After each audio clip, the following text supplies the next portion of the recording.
कहा कि कुछ लोगों ने किसी चीज़ को अजियत पहुंचाई थी, कुछ गैर काफिरों ने, क्योंकि आपके काबे में 300 कितने कुछ बुत थे, तो उस वक्त भी टोटल हुजूर पाक ने ईमान लाए थे, मतलब पूरे मक्का शरीफ में भी और अरब में भी टोटल बुत परस्त थे, टोटल बुत परस्त थे। कोई भी अल्लाह को मानने वाला ईमान वाला नहीं था। ईमान वाला सबसे पहले ईमान लाने वाले हज़रत अली थे हुजूर पाक के बाद, ये तो जानते हो ना। सबसे पहले दुनिया में सबसे पहले सरकार सिद्दीक़ अकबर ने मर्दों में, बच्चों में मौला अली ने, बीवी में हजरत खदीजतुल कुबरा ने, हाँ, इनको ये ईमान लाया। गुलामों में हजरत बिलाल ने सबसे पहले, क्योंकि निगरो थे आप, निगरो जो हम लोग बोलते हैं, क्या बोलते हैं, अरे निगरो को क्या बोलते हैं यार, वो जो हबशियों में सबसे पहले कोई गले नहीं लगाता, अछूत मानता था। जैसे हिंदुस्तान में चमारों को अछूत माना जाता है, ऐसी अरब में हबशियों को अछूत माना जाता था। तो हुजूर पाक ने सबसे पहले गले लगाने वाला जो हबशी थे तो हज़रत बिलाल थे, जिन्हें हुजूर पाक ने गले लगाया था। तो ये सिर्फ किस लिए लगाया था? हुजूर पाक को सब देखो दुनिया की जानकारी थी कि आने वाला वक्त, जब आपने 15वीं सदी का बयान नहीं करा था, ये कहता मैं नहीं कर सकता 15वीं सदी का बयान, क्योंकि उस वक्त जो हो रहा होगा वो मैं बयान नहीं कर सकता। जो हो रहा है हम लोग को दिख रहा है। सिर्फ ऊंच नीच को ख़त्म करने के लिए, जात पात का ऊंचाई, कौन छोटा है तुम बड़े हो मैं छोटा हूँ, ये चीज़ ख़त्म करने के लिए आपने एक हबशी को गले लगाया था। तो ये आपकी शान थी कि मतलब उनको ये सब पता था कि आगे आने वाला वक्त जो है लोगों में ऊंच नीच को बढ़ावा देगा, तो हम इस बढ़ावे को आज ही ख़त्म करते हैं। वो तो मामला ये लगा है। हाँ। वो मामला गोरा काला, छोटा बड़ा, ऊंचा नीचा, वो तो मामला अलग है। चीज़ सबसे ज़्यादा है मंदिरों में, कौन हिंदू चमारों को नहीं जाने की इजाज़त देता? हिंदू ही नहीं देता ना। लेकिन मुसलमानों के लिए क्या था? मस्जिद एक ही सफ में राजा और एक भिखारी खड़े होने की इजाज़त किसने दी है? ये कौन देने वाला था? किसी हुजूर का आपने दी। ये आपकी ही पहचान दुनिया को दी हुई है कि लोग उनसे आज भी सीख रहे हैं और इन लोग से इबरत ले रहे हैं कि ये लोग जो हैं आज भी अपने आप को छोटा बड़ा ख़त्म नहीं कर पाए। मस्जिद के अंदर ही सिर्फ ये चीज़ है, दुनिया का एक ही अल्लाह का घर रहता है जहाँ पर राजा और एक फ़कीर बिल्कुल बराबर है। बात को बहुत दूर डाइवर्ट कर दिया आपने। हम ये बताएं कि जो मेरे नबी ने फरमाया, कुरान ने काफिर को काफिर कहा, मुशरिक को मुशरिक कहा, मुर्तद को मुर्तद कहा, गुमराह को गुमराहगर कहा। और मेरे नबी फरमाते हैं अपने सहाबा से, मेरे गुलामों तुमको क्या हो गया? फरमाया या रसूलल्लाह क्या हुआ? कि तुम काफिर को काफिर नहीं कहते? अरे तुम नहीं कहोगे तो तुम्हारी नस्लें बचेंगी कैसे उनसे? नहीं तो काफिर को काफिर कहने के लिए तो काफिर से मुराद कौन है? काफिर तो सारे सिर्फ हिंदू हैं। काफिर तो सभी थे, कौन काफिर नहीं था? हुजूर पाक से पहले सब काफिर थे, पूरी दुनिया में कुफ्र ही था। जो हजरत ईसा के मजहब पर आपने ये कह दिया कि हुजूर से पहले सब काफिर थे। जो हजरत ईसा के मजहब पर ईमानदारी से पूरी, सिलेबी कहलाए, सिलेबी थे वो। मैं ये कह रहा हूँ वो चले गए, वो कहाँ जाएंगे? वो ईसाई में उसमें जाएंगे अपने मजहब के ऊपर। वजह क्या थी? देखो अल्लाह ताला ने हर कौम को आजमाया कि उनके भेजा, लेकिन यजीद को अच्छा कहने की वजह एक बताओ, एक वजह बताओ। अच्छा कहने के लिए कहीं नहीं लिखा है किसी जगह पे भी, तो बुरा कहने कितनी जगह आप देखोगे? अरे मेरे नबी ने साफ साफ तौर फरमाया, जिसने मेरे हुसैन को तकलीफ दी उसने मुझे तकलीफ दी। तो क्या यजीद ने जब पूरा खानदान कटवाया है करबला के मैदान में, तो मेरे हुजूर को तकलीफ नहीं हुई थी? यजीद ने कटवाया, ये भी तो किसने कटवाया? क्या नाम था उसका? किसने? शिमर ने। शिमर किसका गवर्नर था? शिमर ने अपनी मर्जी। गवर्नर किसको बनाया था? गवर्नर बनाया था, लेकिन किसने? यजीद ने बनाया था ना। उसको बोला कि मैंने तुमसे हुजूर के खानदान को गिरफ्तार करने के लिए कहा था, जब वो पहुंचा अब तो करने के लिए मैंने तुम्हें हुक्म नहीं दिया था। तुम्हें ये बताओ, अगर ये बताओ अभी हिंदुस्तान में हुकूमत किसकी है? मोदी की है। अब 10-15 लाख मुसलमान मार दिए जाए यूपी में, किसकी जिम्मेदारी होगी? ये कहा जाएगा कि जो है वो हिंदुओं ने मार दिए, मोदी से कोई लेना देना नहीं है। यार क्यों नहीं लेना? योगी से कोई लेना देना क्यों नहीं है? यजीद उस टाइम बादशाह था, मानते हैं, और वो कमांडर था, लेकिन उस कमांडर ने अपनी चलाई थी सिमर में, उस नमरूद कमीन ने अपनी चलाई थी। यजीद ने हुक्म मारने का, कत्ल करने का हुक्म नहीं दिया था। अच्छा, कत्ल करने का हुक्म नहीं दिया। मैं ये बताऊँ, मस्जिद नबवी में घोड़े किसने बंधवाए? मदीने मुनव्वरा का वाक़या थे। अगर ये चीज़ ठीक था, करबला के बाद सुधर जाता, तो करबला के वाक़े के बाद उसका जिम्मेदार कौन? हर्रा की औलाद उसके है। जिम्मेदार कौन हर्रा है? की औलाद है, और उसके- हजारों सहाबा इकराम को इसने कत्ल कर दिया, उसका जिम्मेदार कौन है? पूरे- जिना बिल जबर जायज कर दिया मदीने मुनव्वरा में सहाबाओं पर, सहाबाओं की पूरे बीवियों पर। मदीने में नंगे सर जो है हैं? पूरे मदीने में गलियों में कौन घुमाया। जिम्मेदार है इसको? पूरे मदीने में। तो लेकिन उसके गुनहगार, उसके गुनाह में ये आज तक देख लो, इनके गुनाह कहीं से कम हुए? आज भी चल रहे हैं। किसके? उन्हीं गुनाहों में। किसके? शिया? हाँ। शिया तो नहीं थे उस वक्त। शियाओं का कत्ल के, शिया तो कूफा वाले थे, उन्होंने तो गद्दारी करी थी। कत्ल कहाँ किया है उन्होंने? कल तो यजीदी फौज ने किया है मेरे भाई। हाँ। नहीं तो इन्होंने तो गद्दारी करी, उस पर इनको पछतावा है। हाँ, पछतावा नहीं है, वो उसकी सजा आज तक भुगत रहे हैं और ता क़यामत भुगतेंगे। ता क़यामत तक इनको किसी दुनिया में, किसी जगह पर, किसी जर्रे पे इन्हें सुकून नहीं मिलेगा। इन्हें न मिट्टी सुकून देगी, न पेड़, न छाया। आप तुम न कह रहे हो कोई कि तुम पानी। देवबंदियों को कहते रहते हो। देवबंदियों की किताब तकबतुल ईमान सफ़ा नंबर 15 जो इस्माइल देलवी ने लिखी, उसमें लिखा हुआ माज़अल्लाह नबी मरकर मिट्टी में मिल गए। अभी तुम्हारे बाप, मेरे बाप का इंतकाल हो जाए, कोई मेरे मुंह पे कहे तुम्हारे बाप मरकर मिट्टी में मिल गए, उसके खड़े होकर थप्पड़ मार देंगे कि बात की तमीज़ करने का। अरे वो अरे गहरे थे कोई मिट्टी में तो हैं? सबको मिलना, पूरी दुनिया मिल जाएगी, लेकिन कहा नहीं जाता। नहीं, कोई नबी और कोई वली नहीं मिलता है, गलत। नबी वली नहीं, वो तो पर्दा करते हैं आप। हाँ, वो तो क्योंकि पर्दा- कुरान करीम वो तो ने उधर साफ भी- तौर पर पाबंदी लगा दी है। हाँ, वो पर्दा आपका। तो फिर आपका ये पर्दा है। तो फिर इतने ये सख्त शहीद जुमला, भी नहीं मरता है। इतना सख्त शहीद जुमला को भी बता कर चला पाओ। शहीद को किसके शहीद सदके सिर्फ में पर्दा- मिली? हाँ, सिर्फ मेरे पर्दा। नबी के सदके में तो ये इज्जत मिली है। हाँ। अब वो तो यूं कह रहा नबी मरकर मिट्टी में मिल गए। पूरी कौम उसी के पीछे चल रही। हर मदरसे में जब तक तकबतुल ईमान हिफ्ज नहीं हो जाएगा, जब तक देवबंद से सर्टिफिकेट नहीं मिलेगा आलिमत का। बिल्कुल सही बात। और हिफ्जुल ईमान में मौलवी अशरफ अली थानवी लिखता है, हुजूर का इल्म गायब ऐसा है जैसा जानवरों का, बंदरों का, पागलों का। इबारतें सारी मेरे पास मौजूद, ओरिजिनल किताब से, मेरे पास ओरिजिनल किताब मौजूद।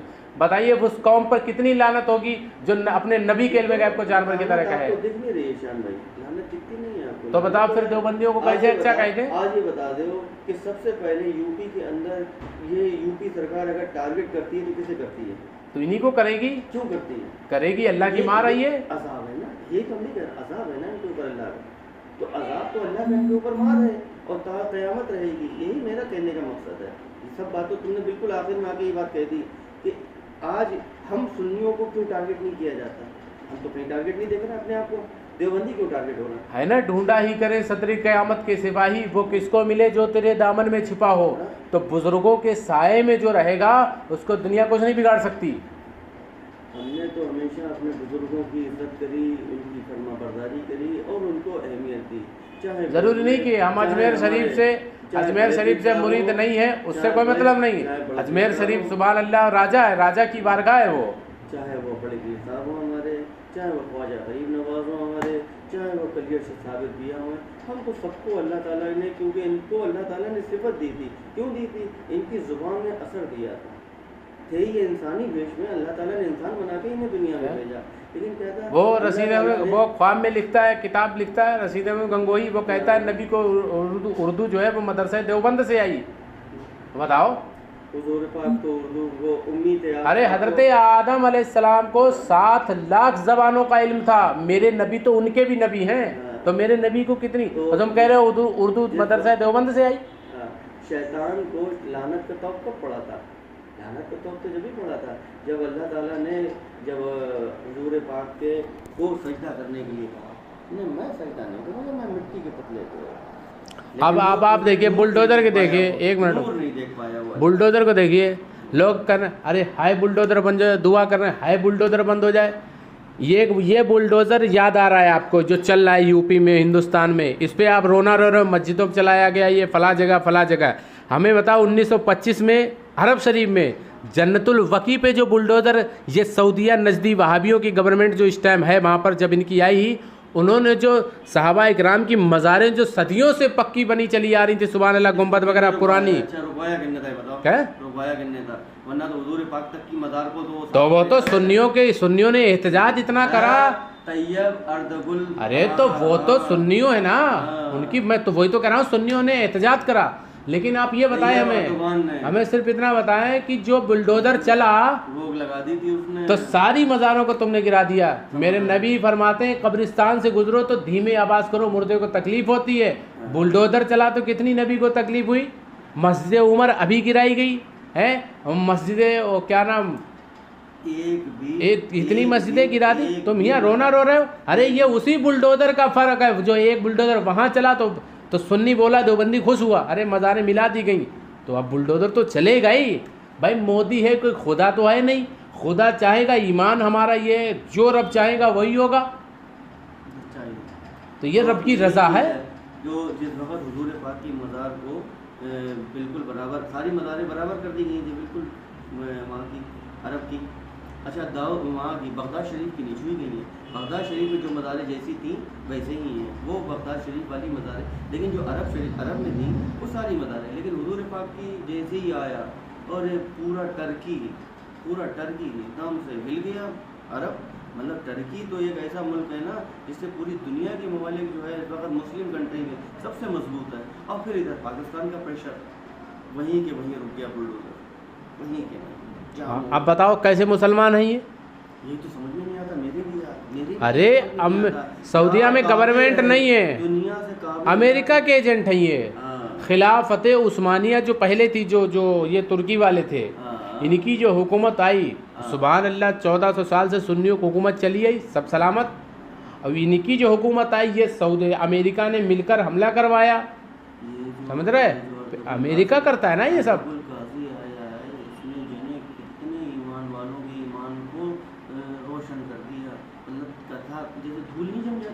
शीशा है, जैसे ये शीशा ही तो है, शीशा तो है ये, वो शीशा तो नहीं बदल जाएगा, लेकिन उसके ऊपर धूल आ रही है। साफ करो ऐसे पानी से चमकने लगता है, कुछ फर्क पड़ता है। ऐसे ही ये पानी था, अल्लाह ताला का आबे ज़मज़म का पानी दिया था।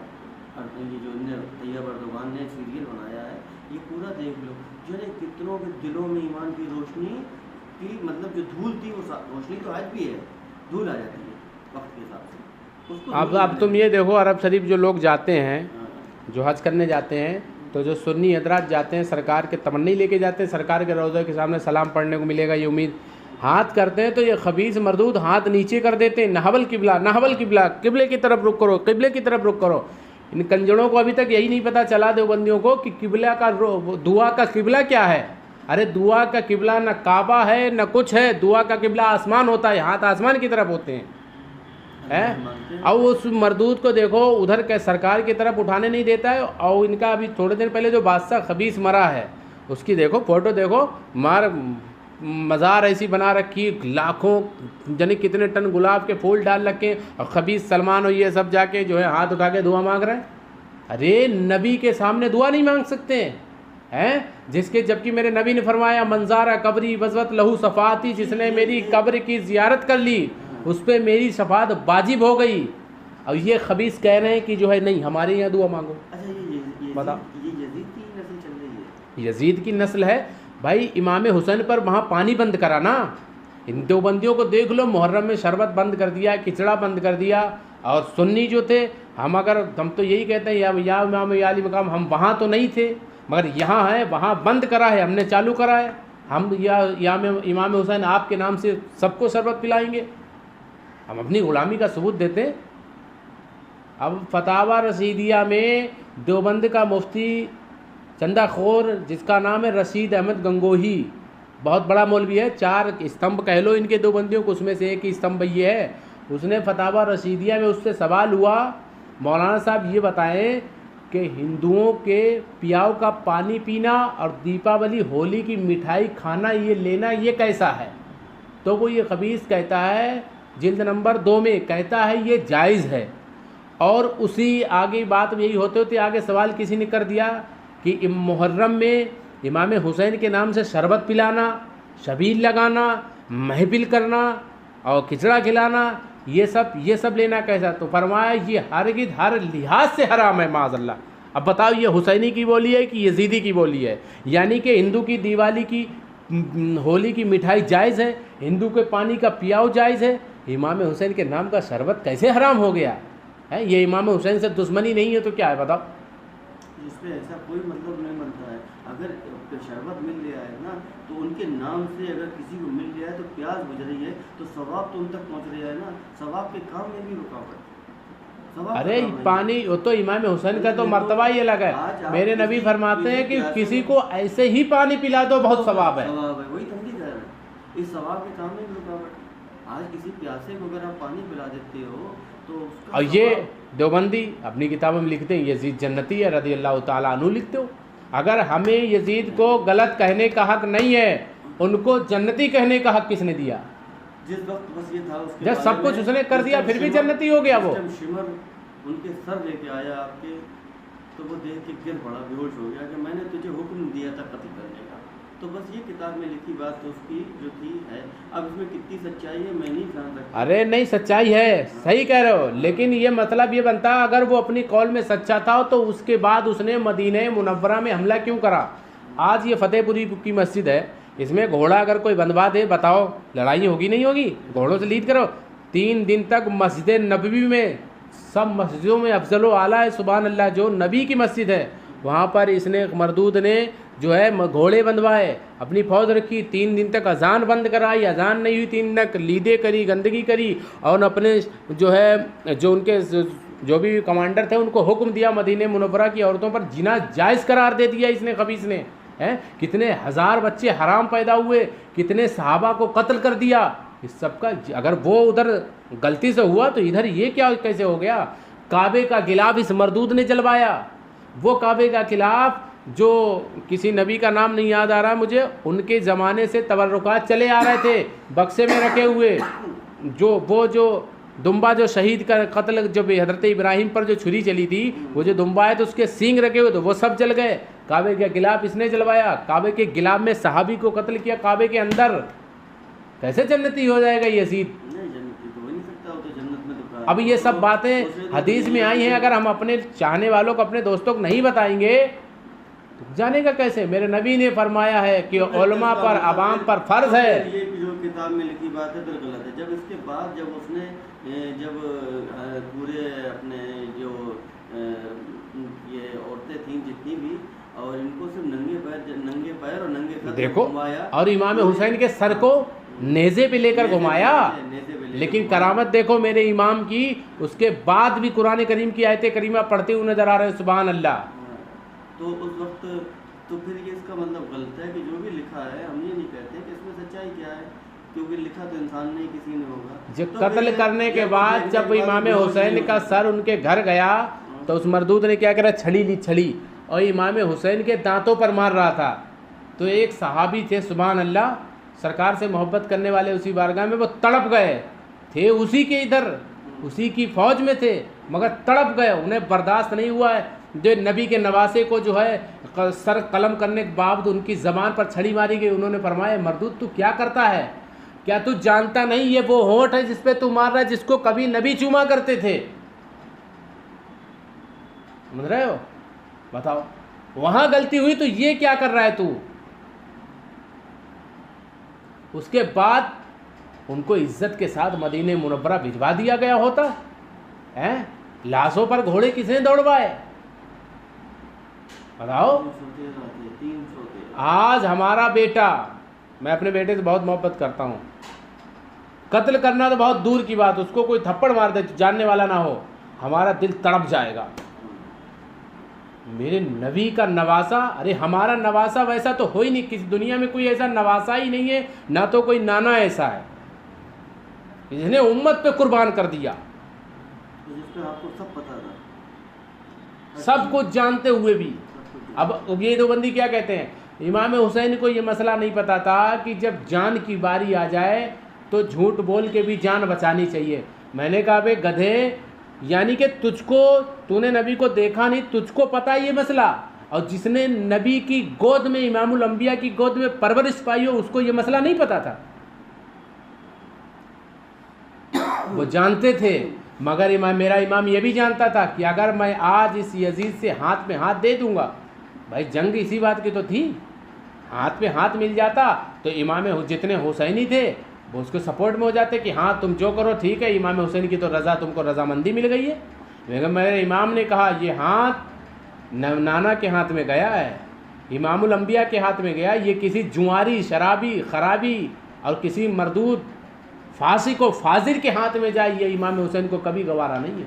और आप देख लीजिए, इमाम हाथ ही के चक्कर में जंग हुई, पूरा वाक़यात करबला के बाद हाथ का जिक्र, कत्ल करने के बाद कहीं हाथ मिला हो तो बता दो, हाथ का जिक्र ही नहीं है। तो सूफिया इकराम फरमाते हैं वो हाथ कहाँ गया? फरमाया वो हाथ जब जिस्म से अलग हुए थे फरिश्तों ने उठा लिए थे, हाथ नहीं मिले यजीद को।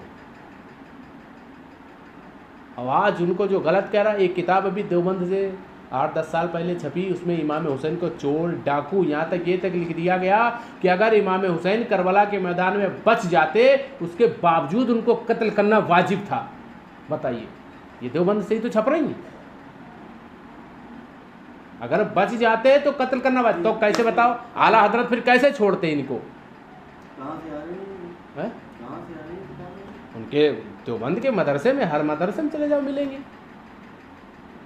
जब तक देखो हिफ्जुल ईमान, फतावा रशीदिया, तकबतुल, ये अंग्रेजों के एजेंट हैं भाई। जब हिंदुस्तान में अंग्रेजों की शुरू से पॉलिसी रही है, लड़ाओ आपस में, फूट डालो, कहीं पर भी उनका यही हथकंडा अपनाया और हुकूमत करो। अब उन्होंने सब जगह दौड़े, कहीं समझ में कोई बिका नहीं भाई। फजल हक खैराबादी, अल्लामा फजल हक खैराबादी अलैहिर्रहमा ने पहले ही फतवा दे दिया कि अंग्रेजों से जो है सुलह नहीं हो सकती, इनसे जिहाद करना मोमिनों पर फ़र्ज़ है। अब वो इधर उधर घूमे, अब क्या करें। तो अशरफ अली थानवी को 600 रुपये महीना मिलते थे। खुद अशरफ अली थानवी लिखते हैं कि अंग्रेज मुझको 600 रुपया देते थे। 600 रुपया क्या फतवा कुफ्र के जद में देंगे या खुशी में देंगे? आप खुद सोचो भाई, आप मुझे पैसा क्यों दोगे? फ़ायदा होगा कुछ ना। तो वो जो किताब हिफ्जुल ईमान लिखी गई, जिसमें लिखा था, क्योंकि अंग्रेज जानते थे मुसलमानों के दिल से इसके रसूल को निकाल लो, क्योंकि मुसलमान अपने नबी की तौहीन कभी बर्दाश्त नहीं कर सकता। तो वो इनसे करवाया। इन्होंने किताब हिफ्जुल ईमान में लिख दे मारा, नबी का इल्म गैब जानवरों की तरह है। सुन्नियों ने पढ़ा, उनका दिल जो है दहल गया। आला हजरत तो पैदा भी नहीं हुए थे। आला हजरत को तो बदनाम करते हैं कि आला हजरत ने जो है डिवाइडेशन करा। आला हजरत तो 1272 हिजरी में पैदा हुए और किताब तकबतुल ईमान जो लिखी गई है ये 1240 हिजरी में लिखी गई है। अब खुद इस किताब का मुसन्निफ ये लिखता है कि मैं एक किताब ऐसी लिख रहा हूँ, ये किताब तकबतुल ईमान जो मुसलमानों में फूट डालने वाली सबसे पहली किताब, उसने एक अपने कुछ लोगों को बुलाया। अशरफुस सवाने में अशरफ अली थानवी लिख रहे हैं ये बात कि जब मौलवी इस्माइल देहलवी ने ये किताब लिखी तो अपने चाहने वालों को, कुछ लोगों को बुलाया और ये कहा मैं एक किताब लिख रहा हूँ और मुझे खूब मालूम है कि जो छोटा गुनाह था उसको मैंने बड़ा गुनाह करके लिखा है। ये हक किसने दिया तुमको? अल्लाह ने जिसको छोटा गुनाह करार दिया, तुमको ये हक किसने दिया बड़ा करने का? और आगे फरमाते हैं कि मुझको ये भी, हाँ इसमें कुछ मुझसे सख्त जुमले भी निकले हैं और मुझको ये भी पता है जब ये किताब मंजर आम पर आएगी तो खून खराबा होगा, मुसलमान आपस में लड़ेंगे, लेकिन उम्मीद है आप फिर बाद में एक हो जाएंगे। लेकिन वो उम्मीद उनकी रंग नहीं लाई और बाकी सब बातें हुई। जब ये किताब मंजर आम पर आई, उस किताब में लिखा नबी जिसका नाम मोहम्मद याली है उसे किसी चीज़ का मालिक व मुख्तार नहीं। उसी किताब तकबतुल ईमान में लिखा कि नबी के चाहने से कुछ नहीं होता। उसी किताब में लिखा नबी हमारे बड़े भाई हैं, उनकी इज्जत गांव के चौधरी की सी करो है। उसी किताब में लिखा नबी मरकर मिट्टी में मिल गए माज़अल्लाह। उसी किताब में लिखा नबी की कब्र में नबी के साथ क्या होगा उनको नहीं पता। जब ये किताब मंजर आम पर आई तो उलमा का सिन जो है दिल दहल गया कि ये कैसे मुसलमान लिखने वाला होता। उसी किताब पर अल्लामा फजल खैराबादी, आला हज़रत नहीं पैदा हुआ, आला हज़रत 30 साल के बाद 32 साल के बाद पैदा हुए। अल्लामा फजल खैराबादी ने उसी पर फतवा दिया था कि किताब तकबतुल ईमान का लिखने वाला, इसी जामा मस्जिद पर फतवा दिया था कि किताब तकबतुल ईमान का लिखने वाला वाजिबुल कत्ल है, मुसलमान नहीं है, चाहे कलमा पढ़ता हो। ये बताओ। अब देवबंदियों ने क्या करा, इस किताब की हिमायत करना शुरू कर दी। आज देवबंदियों की किताब जब तक ये हिफ्ज़ ना हो जाए, जब तक जो है मुकम्मल जो उनका आलिम नहीं बन सकता। सिराते मुस्तकीम उसी मौलवी ने किताब लिखी, उसमें लिखा नबी का ख्याल नमाज में आ जाए गधे और बैल से और बीबी से हमबिस्तरी से भी बदतर है। अरे सहाबी नबी को देखते थे, उनकी नमाज हो जाती थी। कुरान करीम फरमाता है मेरे महबूब तुम अगर नमाज 4 रकात नमाज की नियत करी और तुम खड़े हो गए, 2 रकात पढ़ लिया आपने, तो कुरान करीम फरमाता है अगर मेरा महबूब तुम्हें उस वक्त आवाज़ दे रहा तो 4 रकात पूरी ना करो, मेरे नबी की वारगाह में चले जाओ। अब वो अगर पूरब से पश्चिम भी भेजे, चाहे कितना भी वक्त लगे, वो काम करके आओ और आने के बाद नमाज वहीं से शुरू करो जहाँ से गए थे। पूरी नमाज दोहराने की ज़रूरत नहीं है। और तुम कह रहे हो कि जो है नबी को सहाबी देख रहे हैं, उनकी नमाज हो रही, तुम कह रहे हो ख्याल उनका गधे और बैल से छोड़ो, बीबी से हमबस्तरी से भी बदतर है माज़अल्लाह। बताओ। अब कह क्या रहे हैं, ये ख्याल इसलिए बदतर है इसलिए कि नबी का ख्याल आएगा तो मतलब माज़ल्ला जो है ताज़ीम से नहीं आएगा। ये किताब मेरे यहाँ कारखाने सब मौजूद है। बताओ ये कैसे मुसलमान, इनकी नमाज रोज़ा क्या होगा। उसके बाद आला हज़रत पैदा हुए, जब कई उलमा ने फतवा दे दी, फिर आला हज़रत का पैदा हुए। आलिम का फ़र्ज होता है, जब कोई आलिम पैदा होता है, जब उसका वक्त आता है तो अच्छी बुरी चीज़ पे उसको फतवा देने का, लिखने का हक़ है। जब आला हज़रत का दौर आया, जब किताबें आला हज़रत ने पढ़ी हैं इनकी, हाँ, फिर आला हज़रत के दौर में आला हज़रत ने नकाब जो इनका हटाया वो बहुत अच्छे से हटाया, खुद से नहीं लिखा, अरब शरीफ गए, वहाँ के उलमा से फतवा दिया। उन्होंने फतवा दिया मन शक का फ़ी कुफ्री बादा भी फ़कत कफ़र, फरमाया ये ऐसे काफिर हैं, इनके कुफ्र में जो शक करे वो भी काफिर है। पानी ला दे जरा। तो ये अल्लाह जो है इन समझ तौफीक अता फरमाए, ये तो मरदूद है साले, इनकी क्या कहोगे।